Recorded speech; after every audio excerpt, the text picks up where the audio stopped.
এই দেখো বন্ধুরা, আমরা আগের দিন আমি গাছে উঠেছিলাম, গাছে উঠে সবেদাগুলো পারলাম নিজেদের গাছ থেকে। তো দেখো সবেদাগুলোর সাইজ কত বড়।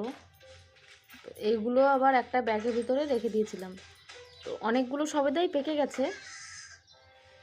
দেখো সাইজগুলো দেখো কত বড় বড় এক একটা সবেদা।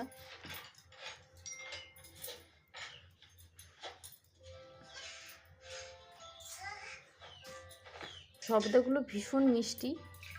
এবার গাছ থেকে পাড়া হয় না, যার কারণে সেইগুলো ইঁদুরে খেয়ে নেয়, কাঠবিড়ালিতে খেয়ে নেয়। দেখো এটা তো একদম পুরো পেকে গেছে। আমি তোমাদের ভেঙে দেখাচ্ছি একবার। এই দেখো কি সুন্দর, কতটা রসালো।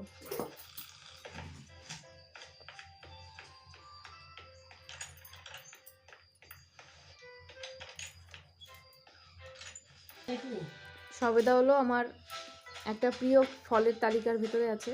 কার কার সবেদা ভালো লাগে কমেন্ট করো।